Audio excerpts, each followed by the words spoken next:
Hey everybody, Josh the RV Nerd of Bish's RV down here with another member of this growing family of View series RVs from the Forest River Salem Wildwood division. It really kind of began in a destination trailer in their like Grand Lodge series with the 42VIEW, and it has since grown and evolved and become a totally different monster since then. They have View series all the way down from single axles now up into their laminated series, and the whole point behind these is putting windows where you've been asking to put windows for years, on the camp side of the RV instead of the poop side of the camper where nobody wants the windows. Because all you end up looking at over there is a sweaty shirtless neighbor, and they always look like me and not some Swedish like swimsuit model. Anyway, what this one's giving us here are some different things in the laminated Heritage Glen and Hemispheres, which are the same thing under two names, by the way, in case you're curious. You get what I call these square flow windows, where they're nicely tinted, they have the blackout kind of shades integrated into them, but they don't have like the boxy valances and lambrequins. You don't have like the annoying strings that like kept breaking on shades and RVs for years. You don't have to deal with any of that kind of stuff here. But theirs actually have bug screens on the windows. Crazy idea, I know, but that's what they're doing on these. This model right here is like, it's portable, but you could use it in parks very, very nicely. I kind of call it a portable park model. It's got double power awnings because it has no slides on the campsite. So if like you want to build a deck onto something, this is like a not park model in a way. Like you've got a full bedroom slide, washer, dryer prep. It's begging for you to build a deck onto this, especially with that big sliding patio door that they have. These kind of like a destination trailer, but Goodyear tires, wide stance suspension, some towability factors wrapped up into there as well. Something else I'm really excited about, you see the knockoff Captain America over here. He's telling us this has their new fiberglass roof shell. No rubber, no TPO, not a zero maintenance roof, but a heck of a lot easier to deal with. And if you've watched my other videos, you may have seen a model come out called the 28VIEW. That's basically kind of the inspiration and where this one began. But they extended the front area, basically, and gave it a full bed slide with an interesting little lounge that you saw on our floor plan in a flash, and washer dryer prep closets. So, you know, it's doing some things that you just don't always find out there. Like this right here. This is basically, they kind of took the inspiration of this from their 42VIEW destination trailer.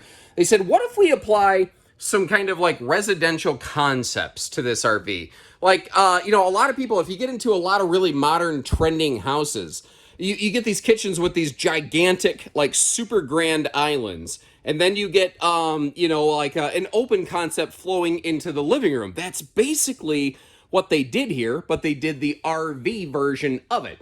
I like how they're putting power outlets and USB plugs where they could, although right next to a stovetop like that does feel a little funky. And it almost makes me wonder, they had all this space over here in the kitchen slide. I kind of wonder if maybe they shouldn't have kind of centralized the stove and the microwave and put some countertop space on both sides. But they were, again, the View series, their biggest goal really is maximizing all the possible window coverage they can. Now, this is a full member of the Heritage Glen family, not just like the Hyperlight, like little lightweight brothers. There's a couple key little differences that go along with that. One of those is the barreled ceiling, because I don't like to use fisheye lenses if I can possibly help it.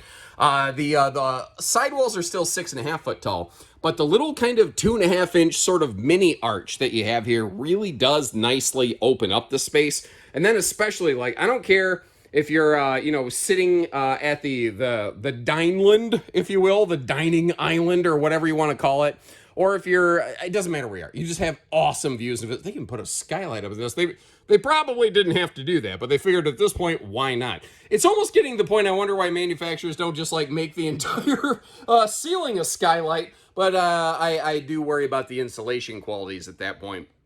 On the rear wall here, where you've got this kind of almost sectional style rear lounge, you notice how you have some household and USB plugs? It wouldn't offend me if they were slid down about a foot, but I can make that work. They're fine where they're at right there. And I'll get all this open for you in just a few minutes here, but this does serve a couple different purposes. It has some storage. It opens up into a giant mega bed, which can be really handy if you have some kind of guests staying over. And it opens up into a big enough bed. I don't know that it just necessarily has to be kids, but I tell you what, if my grandparents had something like this and they had a giant guest bed like that, I would have been in hog heaven as a kid. But back when I was younger and my bones were still bendy, I was able to sleep on a fold-down dinette and do just fine. I am liking all the white indirect accent lighting, like under the island, above the slide there. And did you notice how that kitchen slide was carpetless and floor flush? You also won't find heat vents in the floor of this RV, giving you some kind of nice, easy cleaning function. Now, one of the things to mention here is this furniture is not bolted to the floor. If you're not in love with it, each piece, like the corner piece and the two side pieces, can be removed. So if you want to kind of customize it to different things, or if you want to put like a miniature desk overlooking one side or the other, it wouldn't be too awful hard to do that. Now, a lot of the View series has a bunch of these like hidden bunk rooms. They didn't do that with this one. They really just focused on maximized living space.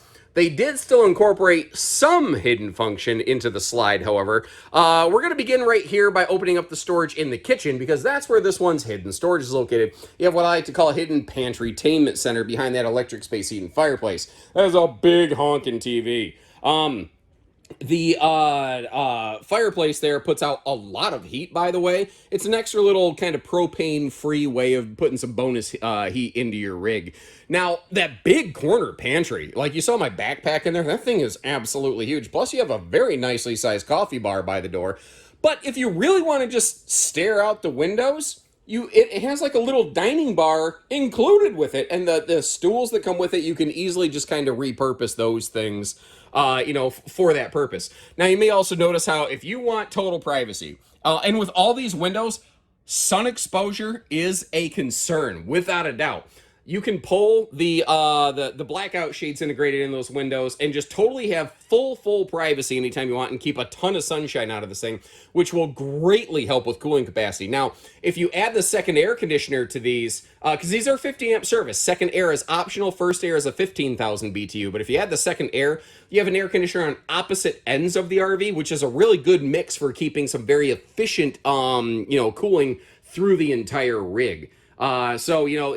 It's definitely got a couple caveats. If you're in Texas, you're in Arizona, you're in major sun country, it might be a problem. Like, let's talk about that. Let's get that out of the way. If that means this is not the right one for you, let's get it figured out. But I want to mention how all these giant windows open for airflow, but they include bug screens.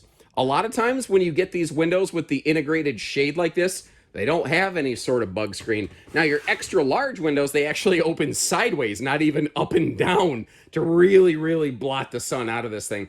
Now, this model has like park model style sliding patio door, and that's it. That's not an option. There's not a different door. You can't swaption it. You can't request a different thing. That's just how this one comes. So we're going to talk more about that basically when we go outside. Now, moving forward right here, there is a pretty healthy gap at the top of this bathroom door, isn't there? Holy cow. All right, well, anyway, moving inside here.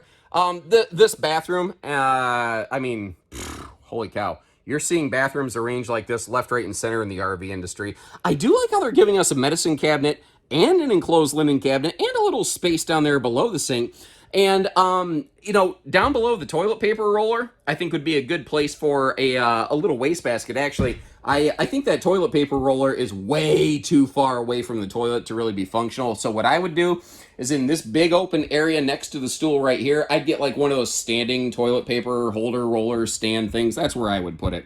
Now, the bathroom door, I'm finding as I do this, it does bump into the blind fascia for that big sliding patio door. So you can't totally swing the bathroom door open, but it's not like it's going to block you from ever getting into it. And the barreled ceiling on this, it's not much, but it's just enough that even all the way to the sidewall, I'm a little over 6 foot tall, I could still stand in that and not, bump my head on anything. This is what I was talking about right here. I kind of discovered this is bumping that. So you might want to put like a little rubber baby buggy bumper up there so you're not digging up your wood fascia, because this is wood, this is wood.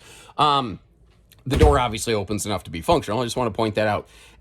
And because there's dual sliding privacy doors over here on the left, your Versatilt power bed lift switch, it's actually out here in the hallway, which I don't love.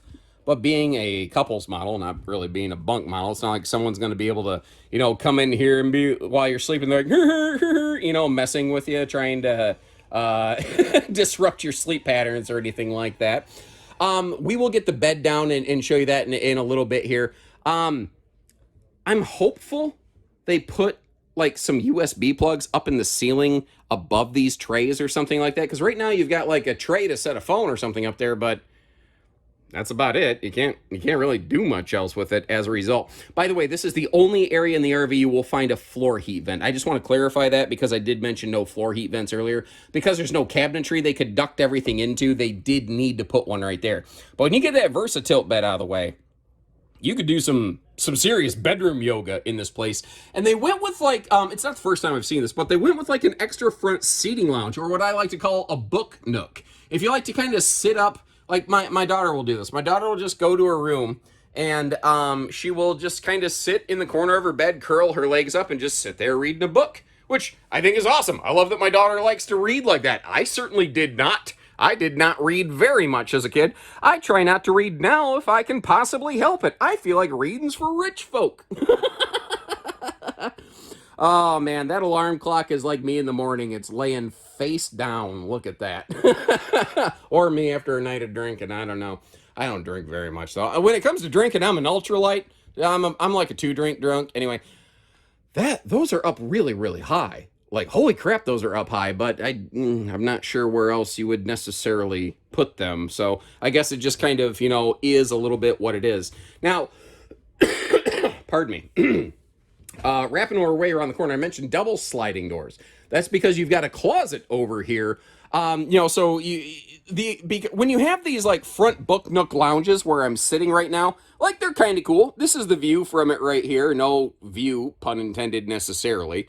But you lose a bunch of potential closet space, and there's no option to give this a full front closet. I'd be kind of curious if there was. Would you prefer what we're looking at, or would you prefer a front closet? To help kind of compensate that for that, though, there is a third hanging closet over here. But the thing is, you could repurpose that. It is prepped and ready if you want to use a combo or stackable washer dryer over there. You could kind of do a little bit of each. But there's a lot of manufacturers that have been doing this stupid thing, in my opinion, lately, where they'll include a big closet like this, but they don't give us a door. As I mentioned, it does have that sliding privacy door, and you have the same blackout shades on this that you have on all the other things. Now, I mentioned that was closet number 3, and it occurs to me you haven't seen closets number 1 or 2, so that would probably be a useful thing for you to take a look at. But there's also storage below the bed. Keep in mind, though, you do need to have the bed in the down position to lift the foot of the bed up to get to that storage. The good news is, during the day, you've got those wicker basket kind of things under the foot area of the bed, giving you the storage there when you need it. So I think overall, like day-to-day function, it works just fine. But the thing is, if you don't care at all about the Versa function of this bed, just leave the bed down, Now, I noticed something goofy for road mode on this one. First of all, you kind of need the bed in the up position to close the bed's slide. But that cushion is like a big wooden platform. You actually need to get that out of the way of the slide fascia. Otherwise, they may end up making contact, and I think something might break. And in terms of the rest of the road mode, it's not by default necessarily excellent. Like, you can get to the bathroom certainly easily, whether the RV is just in storage or in road mode. And we're going to talk about the fact this RV doesn't have those fold down stable steps like a lot of things tend to have when we go outside. But they did the same thing here, kind of like the 28VIEW, where by default the refrigerator clips. Here's the thing: this refrigerator, you can flip the hinge. You could put the hinge on the other side, so you could make the door open from right to left. So if you need traveling access to this, it is possible to make that happen. And then consider the fact that because you're dining at the island and there's no slide in the way, you could sit down and have a sandwich if you're trying to get to your, like, say, seasonal destination or whatever. And if nothing else, look at like the potential cargo space that you have right here. Like, if you got like a big folding e-bike, get one of those big 42 cubic gallon tubs or whatever, 42 gallon tubs, not cubic foot. That's a totally different thing. And like, my point is, like, big dog kennels, whatever. You've got space. You could do stuff here. Now, coming as a surprise to probably nobody, I don't think we're half-ton towable. I don't think we're even close to half-ton towable. Between the just size and the weight and the hitch weight and everything on this, I think you're going to want to be 3/4 ton pickup. But look at this. First of all, you got that, big new nose cap they have with that awesome View Series windshield on the front. Now, we're kind of nosed right up to the trailer behind it. It almost looks like a dog sniffing another dog's butt.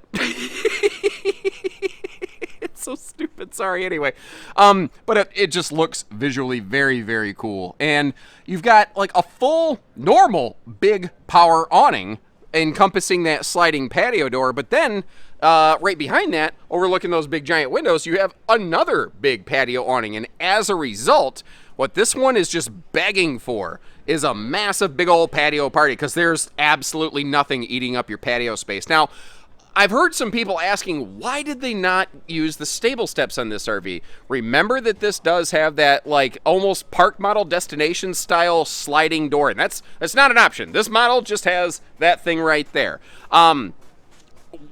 This model, a lot of people are probably going to be building a deck onto it, you know, and these steps can fold up out of the way. You can build a deck over the top of it, and nothing's really going to be a problem as a result. You're fine, sir. Everyone's got to do what they got to do. No big deal. We're at an active display. I don't want to be the guy that like, no, you can't come through here. No big deal. It doesn't matter.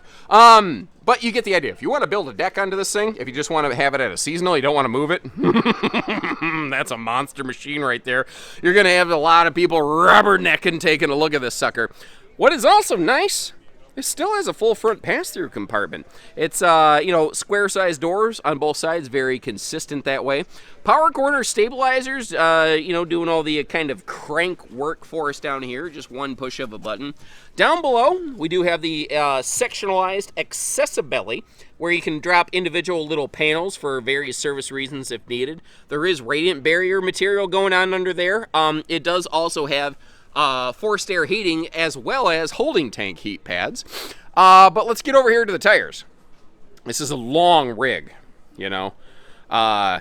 This wide stance axles, these are going to be really nice if you are towing it, if you're not going to just park it, because this RV could kind of do either. You don't have to do one or the other. The wide stance axles really help mitigate some of the natural fishtailing that you're going to do. Now, it's not a replacement for a proper anti-sway hitch. It's just a nice thing. And what they're showing us right here is like all the meat on the bones that they have, because they're not running a Lippert chassis on this. It's one of the exceptions to the rule that does run a Norco chassis, and you can kind of see those silvery bolts. That's called a huck bolt. What's cool about those is they're basically calibrated to a specific PSI. And when they get screwed on, effectively like the head sort of like shears off so that somebody can't overscrew it and crimp and damage the frame, which is kind of nice. And again, the window coverage, the name View, I mean, it tells you exactly what it is and what it's going to do for you. If you look up top, you see the bracket right there. We are prepped and ready for one of those telescopic removable jobs. And once again, the heavy tint on the windows, keeping the sunshine out, but at night, keep in mind, if it's lit on the inside and dark outside, you can still basically see through those things. That's something that you want to kind of consider. In the back over here, you've got pretty much all your hookups, and I think that's awesome that your hookups are basically, for the most part, like in the best location on this RV, the back left corner of it. This is where most parks tend to have their hookups. No bumper, but we do have an accessory hitch, and that's right where they keep your sewer tube, so it's just nice and easy to access. What I haven't checked, I think this is a single sewer outlet. It is! So we got to get right up close and personal because I'm weaving between trailers where they don't expect anybody to go. But I wanted to show you the single sewer outlet, but also under the headboard area of the bed, you do have, you know, all the inside-outside storage. Now, it is kind of like all one storage cavity, but you can get to it from either side, which is handy. So you have not only a full front pass-through under the closet, you've also got all that. Now, it's awesome that your furnace and your water heater exhausts are over here on the, you know, the utility side of the camper. So you don't have any sort of hot exhaust points over on the camp side of the RV. Great if you have, like, a grandkid guest or something. But again, you're looking right down the barrel of some danger zones right there. Kenny Loggins, dangers. Loggins. So what do you think of it here? Now, obviously, you know, like I kind of mentioned when we were inside, it's basically the laminated version of the 28 View from the Stick and Tin series, but with a couple key details. Obviously laminated, fiberglass roof, but bed slide, washer, dryer, kind of prep station here. Some very different things going into this one. Kind of curious what you think about the whole concept and family in general. And to help you kind of, you know, come to grips with like the dollars and cents of the thing, I'll leave you some links in the video description to check for pricing and availability, whether it's the Heritage Glen or Hemisphere version of the View family. And short of that, till next time, take care, stay safe, have fun, and happy camping, everyone.